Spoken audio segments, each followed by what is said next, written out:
Hi guys! So today ay nakapag-unbox ako ng bagong Korean brand.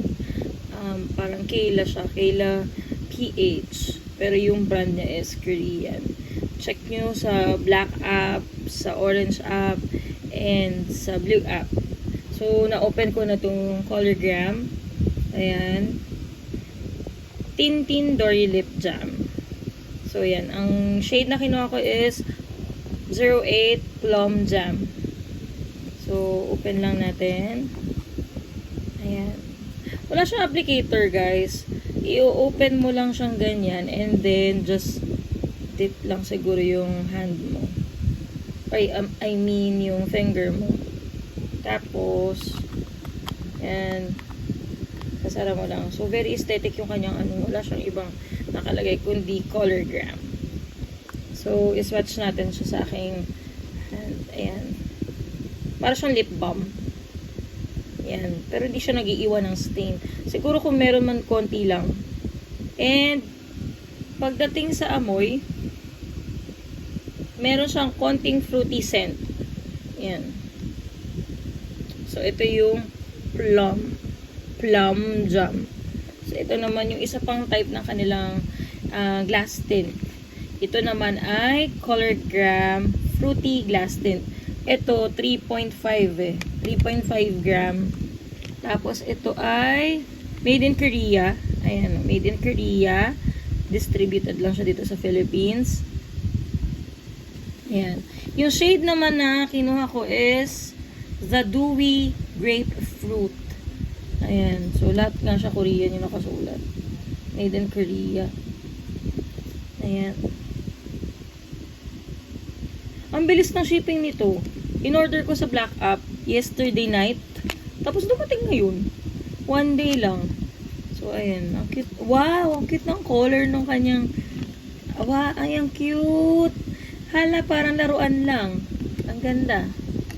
So, ito, hindi ko sure kung ilang grams. Pero, hinahanap ko, hindi ko makita. Ayan. Wala siyang nakalagay na ilang grams. Ayan. So, lagay natin dito. Ang cute ng lalagyanan. Parang laruan lang. So, ito ay ang shade niya is 2. Pero wala talaga siyang grams kung ilan. Ang ganda. Ang ganda ng ano niyo. Aesthetic ko, diba? Kala mo parang ballpen lang. So, ayan. Swatch naman natin tong color tint nila or glass tint. Hopefully, nag-iiwan siya, nag-sustain. Ay, ang ganda rin ng color. Ang ganda ng color, guys. O, diba? Kakaiba yung mga colors nila. Very peachy yung ano niya. Amuyin ko lang. So, ito yan na. Yung Colorgram na glass tint. Okay, parang same lang din naman sila ng amoy. Ayan, ito yung glass tint, tapos ito yung lip jam. Ayan. Maganda yung color. Hopefully, nag-iiwan siya ng... okay. Ito, nag-iiwan ng stain. Ayan, o. Guys, nakikita nyo. Nag-iiwan siya ng stain. Ayan, nag-iiwan siya ng stain. Maganda to. Mukhang ito ang aking gagamitin daily use. Kasi itong jam, ang daling tanggalin. So, if you want to have yung long-lasting na mga tints, so go for this glass tint. So, ito naman yun. Ayan. Ang ganda ng packaging nila, guys. Kung mga kikay-kikay kayo, try nyo bumili ito. And then, ito naman yung pinaka ko tawag dito, yung na-excite. Dati kasi yung binibili kong brand is Face Republic, yung sun cream nila dun. Ito iti-try ko kasi may collagen na siya. Collagen Tone Up Sun Cream. Cream na may SPF 50+, tapos PA++++. And yung kanyang brand is Pro Bioderm. So, made in Korea din siya. Ayan, made in Korea. So, kita nyo naman, legit na made in Korea. Ayun. Made in Korea. And, dinistribute lang siya dito sa Philippines. So, let's Open. Ayan, tingnan natin kung maganda rin ba tong sun tint na to. I mean sun cream. Kung tinted. Ano na rin ba siya? Ayan. So, ganyan lang siya yung kanyang packaging. BOH. Bio Heal. So, maganda kasi yung mga product ng Korea pagdating sa mga ganito. So, yan. Ito yung itsura niya.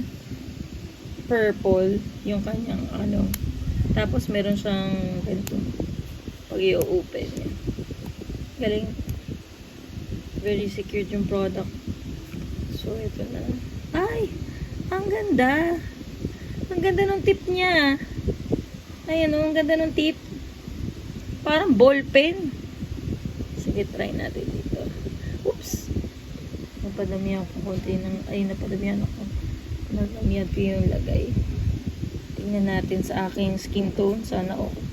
Medyo mataas lang ng konti sa akin. Pero maganda naman. Wala siyang amoy.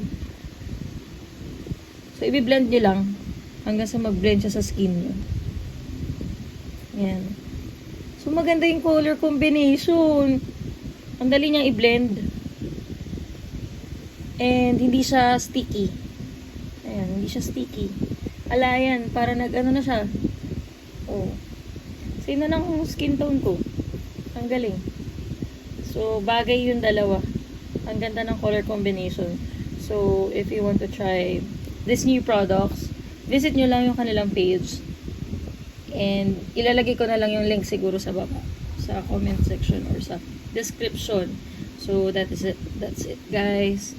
See you on my next video. Bye!